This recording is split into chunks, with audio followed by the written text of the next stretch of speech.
Hello everyone, I am Simran Tyagi.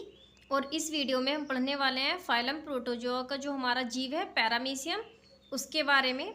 So let's start. Paramecium क्या होता है? ठीक है, पैरामीशियम हमारा एक कोशिकीय जीव है जो गंदे पानी, नदी नालों, पोखर, खाइयों तथा गड्ढों में भरे पानी इत्यादि में पाया जाता है। यह प्रोटोजोआ संघ का जीव है और इसकी सामान्य जाति कोडेटोम पूरे संसार में पाई जाती है। यह देखने में किसी मानव तलवों की तरह होता है। तो आइए आज हम विस्तार से जानेंगे कि पैरामीशियम क्या है। पैरामीशियम का क्लासिफिकेशन देख लीजिए आप लोग एक बार। Classification of paramecium. किंगडम इसका प्रोटिस्टा है और phylum Protozoa. Subphylum Ciliophora है और इसकी क्लास है हमारी सीलिएटा। सब क्लास होलोट्राइका और ऑर्डर है हमारा जिम्नोस्टोमेटिडा। जीनस हमारा पैरामीशियम। अब इसकी स्ट्रक्चर के बारे में देख लेते हैं एक बार, ध्यान से देख लीजिएगा, फिर हम थ्योरी पढ़ने वाले हैं। ये इसका एंटीरियर एंड होता है और ये इसका पोस्टीरियर एंड। इसमें सीलिया यानी कि गमन के लिए, लोकोमोशन के लिए इसमें सीलिया पाए जाते हैं यहाँ पर चारों साइड। और इसमें क्या होते हैं, फीडर कैनल्स होती हैं हमारी। किस लिए होती हैं फीडर कैनल्स? वो फीड करने के लिए, ठीक है, भोजन करने के लिए। फूड वैक्यूल्स पाए जाते हैं जिनमें क्या होता है, भोजन का संग्रह होता है। और इसमें सबसे ध्यान रखने योग्य बात क्या है कि दो न्यूक्लियस पाए जाते हैं।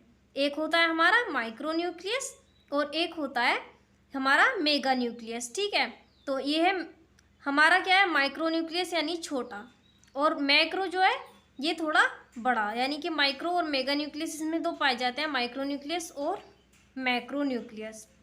इसके अलावा इसमें यहाँ पर भी फीडर कैनल्स हैं हमारी, पेलिकल्स हैं और एक्टोप्लाज्म है, और अंदर जो भरा हुआ है ये हमारा एंडोप्लाज्म है। इसके बकल कैविटी के लिए क्या होता है, इसमें बकल कैविटी विद ओरल सीलिया। सीलिया के द्वारा, इसमें ओरल सीलिया के द्वारा क्या होती है, बकल कैविटी। और इसमें हमारा साइटोसोम और साइटोफेनिक्स भी पाए जाते हैं। आप इसका डायग्राम बना सकते हैं स्क्रीनशॉट लेके। ये पैरामीशियम कोडेटम है जो इसकी जाति पूरे संसार भर में पाई जाती है। अब इसकी लैंग्वेज पढ़ लेते हैं। पैरामीशियम की आकृति मानव तलवे जैसी होती है। अभी आपने डायग्राम देखा ना, इसलिए इसे स्लीपर जंतुक या स्लीपर एनिमलक्यूल भी कहते हैं। और इसका शरीर बेलनाकार तथा इसकी लंबाई औसतन 0.3 मिलीमीटर तक होती है। यह हल्के भूरे या पीले से रंग का होता है और इसका शरीर महीन एवं सुदृढ़ परंतु लचीली एवं पेलिकल के आवरण से ढका रहता है। आपने पेलिकल्स देखी थी ना अभी। यह पेलिकल 10 से 14 हजार सूक्ष्म तथा षटभुजीय क्षेत्रों में बटी रहती हैं और हर क्षेत्र के बीच में एक छोटा सा महीन धागेनुमा रोमाप सीलिया, यानी सीलिया से क्या करते हैं, वो लोकोमोशन गमन करते हैं, बाहर निकला रहता है। यह सीलिया गमनांक होता है यानी कि चल पाता है और इनके द्वारा पैरामीशियम जल में तेजी से तैरता है। यानी कि पैरामीशियम किसके द्वारा गति करता है, सीलिया की। इसके बाद दिया गया यहाँ पर कि इसके अधर तल पर तिरछी परमुखीय खांच होती है जो पीछे एक चौड़े कीपनुमा प्रकोष्ठ में खुलती है। ठीक है, कीपनुमा प्रकोष्ठ बना हुआ होता है उसका, और प्रकोष्ठ से चौड़ी सी मुखाग्र गुहा यानी बकल कैविटी मैंने दिखाई थी आपको, कोशिका द्रव्य में धंसकर कोशिका मुख द्वारा, साइटोसोम भी देखा आपने, नलिका जैसी कोशिका ग्रसनी साइटोफेनिक्स में खुलती है। तो यह सब पैरामीशियम का भोजन अंतर्ग्रहण उपकरण है। ठीक है, जो हमारे साइटोफेनिक्स और बकल कैविटी साइटोसोम, ये क्या है, भोजन के अंतर्ग्रहण उपकरण है। इसके बाद फोर्थ पॉइंट में यहाँ पर दिया गया है कि पैरामीशियम का कोशिका द्रव्य एक्टोप्लाज्म एवं एंडोप्लाज्म में विभाजित होता है। ये हमने देखा था अभी, जो यानी कि उसका भीतरी जो उसका कोशिका द्रव्य है उसको बोलते हैं हम एंडोप्लाज्म, नेम से पता चल रहा है, और जो बाहरी द्रव्य होता है उसको बोलते हैं हम एक्टोप्लाज्म। एक्टोप्लाज्म में स्थित आधार कणिकाओं से रोमाभ निकलते हैं। कणिकाओं के बीच बीच में स्थित ट्राइकोसिस्ट नामक थैलीनुमा सुरक्षात्मक अंगक होते हैं और महीन तंतुओं का एक जालनुमा क्या होता है, अधः रोमाभिक या न्यूरोमीटर तंत्र होता है, जो रोमाभों की क्रिया का नियंत्रण करता है। जो उस पर रोमाभ पाए जाते हैं उनकी क्रिया का नियंत्रण करता है न्यूरोमीटर तंत्र।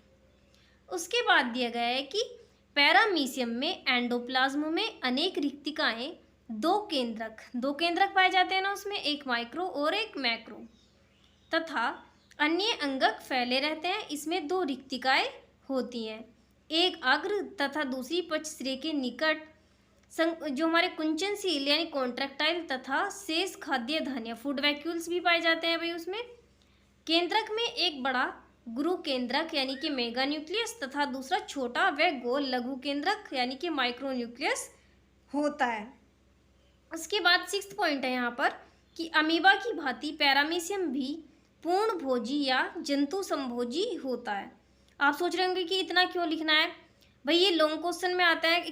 पैरामीशियम जो है वो शॉर्ट में नहीं आएगा, अगर आएगा तो वो लॉन्ग में ही आएगा। इनके जैसे कि ऐसे तो शॉर्ट में आ जाता है कि पैरामीशियम का आप क्या अलैंगिक जनन की विधि का वर्णन करो, लैंगिक जनन की विधि का वर्णन करो, लेकिन अगर लॉन्ग में 15 नंबर में आएगा तब आपको बहुत सारा लिखना होगा, इसलिए मैं इसका थ्योरी थोड़ा ज़्यादा करा रही हूँ। भोजन अंतर्ग्रहण उपकरण द्वारा यह जीवाणु सूक्ष्म कार्बनिक भोजन कणों आदि का अंतर्ग्रहण करके खाद्य धान्यों में इन्हें पचाता है और पाचन के बाद प्रत्येक खाद्य धान्य का कोशिका गुद यानी साइटोफाइट जो था वो नामक एक निर्दिष्ट स्थान पर ही बहिष्कार हो जाता है। जो हमने अभी डायग्राम देखा है उसमें पार्ट्स देखे हैं, ये सभी उनकी थ्योरी हैं। आप यहाँ से पढ़कर जान सकते हैं कि किसका क्या कार्य है। गैसीय विनिमय एवं उत्सर्जन शरीर की सतह से प्रसरण द्वारा प्रसारण नियंत्रण कुंचनशील रिक्तिकाएं करती हैं और पैरामीशियम में अनेक बाह्य उद्दीपनों से प्रभावित होकर गमन में परिवर्तन की प्रतिक्रियाएं होती हैं। अब देखेंगे हम इसका रिप्रोडक्शन, ये हो गया हमारी इसकी morphology. Reproduction in paramecium. Paramecium में जनन कई विधियों द्वारा होता है, जिनमें से कुछ अलैंगिक तथा कुछ लैंगिक जनन से मिलती जुलती हैं और उपयुक्त वातावरण में जनन क्षैतिज यानी कि क्षैतिज द्विभाजन होता है तथा अन्य विधियों में एंडोमिक्सिस तथा हेमिक्सिस बाइनरी फिजन द्वारा होता है। ठीक है, तो ये इसकी अलैंगिक विधि है तथा संयुग्मन व स्वयुग्मन एवं कोशिका युग्मन नामक लैंगिक विधियों द्वारा भी इसमें जनन होता है। हम इसकी एक एक विधि पढ़ लेते हैं। ठीक है, एक लैंगिक जनन और एक अलैंगिक जनन। पहले पढ़ते हैं कि पैरामीशियम में अलैंगिक जनन वो किसके द्वारा होता है, बाइनरी फिजन।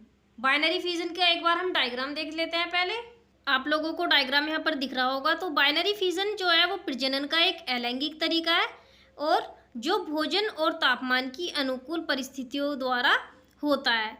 इसमें क्या होता है, इसमें दो न्यूक्लियस पाए जाते हैं, आप लोगों को दिख रहे होंगे। एक होता है माइक्रो न्यूक्लियस और एक होता है मैक्रो न्यूक्लियस, यानी एक छोटा और एक बड़ा न्यूक्लियस पाया जाता है। और इसमें पैरामीशियम के शरीर के मध्य क्या होता है, एक अनुप्रस्थ साइटोप्लाज्मिक कॉन्ट्रैक्शन होता है, यानी कि यहाँ पर ये क्या होता जाता है, संकुचनशील यानी कि सिकुड़ता जाता है। और सिकुड़ने के बाद क्या होता है, इसमें ये गहरा हो जाता है और दो बराबर हिस्सों में बंट जाता है। तो यह प्रक्रिया क्या कहलाती है हमारी, ये कहलाती है हमारी बाइनरी फिजन। और दो डॉटर पैरामीशियम इसमें हमें प्राप्त होते हैं।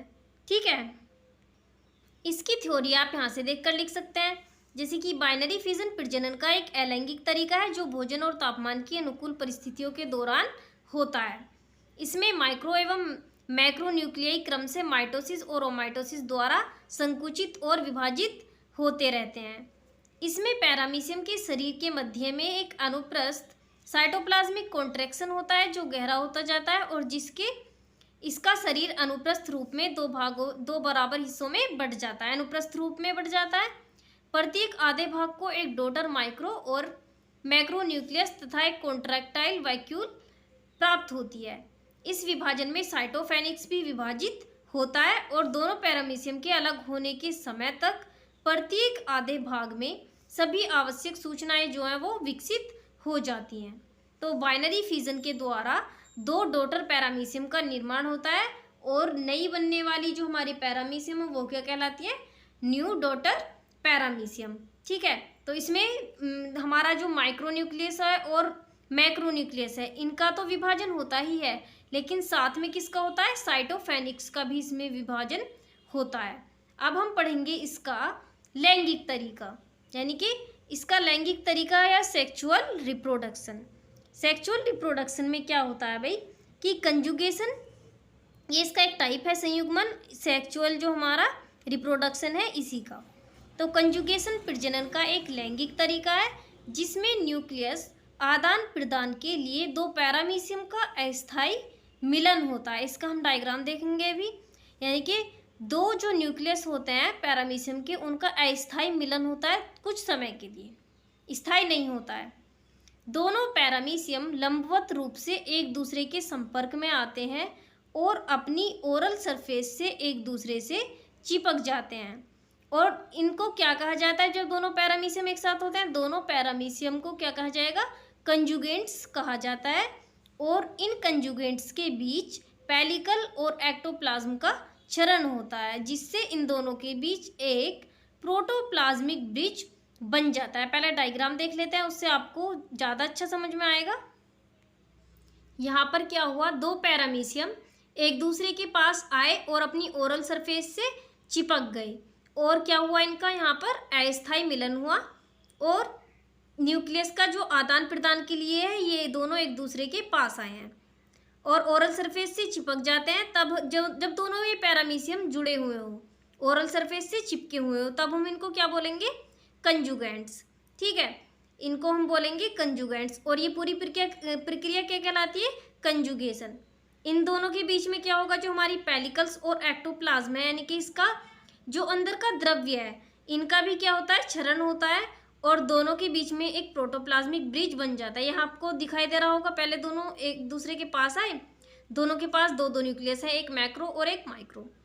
तो इनका क्या हुआ? इनका विभाजन हुआ। देखो यहाँ पर एक से फिर दो बन गए, इनका विभाजन होना शुरू हुआ, फिर दो से चार बनी, इनके बीच में एक ब्रिज बन गया और यहाँ पर इनकी संख्या चार चार है। और कुछ समय बाद क्या होता है, जो दोनों कंजुगेंट्स हैं उनमें मैक्रो न्यूक्लियस जो होता है यानी कि बड़े वाला न्यूक्लियस ये गायब हो जाता है। मैक्रो न्यूक्लियस गायब हो जाएगा, यहाँ पर आपको दिख रहा होगा, और सिर्फ क्या बचेगा हमारे पास? Micro nucleus.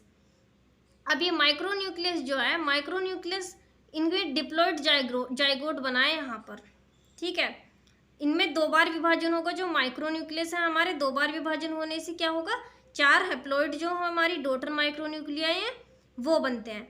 देखिए यहाँ पर ये अब हमारी चार जो हैप्लॉइड है डॉटर माइक्रो न्यूक्लियाई ये बनेंगे एक एक। या यहाँ पर तो ये दोनों एक साथ थे, लेकिन तब इनमें क्या है, संपूर्ण प्रक्रिया यानी कि ये दूसरी संतति अपनी जैसी बनाने के लिए तैयार हो जाते हैं तो अलग हो जाते हैं। यहाँ पर दोनों अलग होने के बाद इन्होंने चार जो है संतति उनका निर्माण किया, चार ये यहाँ पर और चार यहाँ पर। इस प्रक्रिया को हम कहते हैं कंजुगेशन।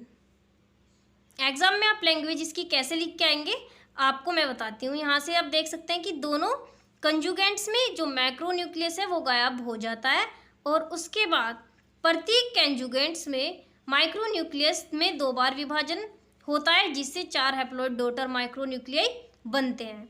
और चार डॉटर माइक्रो न्यूक्लियाई में से तीन प्रत्येक कंजुगेंट्स में गायब हो जाते हैं और बचा हुआ एक डॉटर माइक्रो न्यूक्लियाई फिर से विभाजित होकर दो असमान प्रोन्यूक्लियाई बनाता है। जो छोटा प्रोन्यूक्लियाई होता है वो सक्रिय प्रवासी होता है जो संभावित रूप से मेल प्रोन्यूक्लियस होता है, और बड़ा प्रोन्यूक्लियाई जो होता है वो निष्क्रिय या निष्क्रिय स्थिर होता है थोड़े टाइम के लिए, जो संभावित रूप से फीमेल प्रोन्यूक्लियस होता है, निष्क्रिय यानी इनएक्टिव।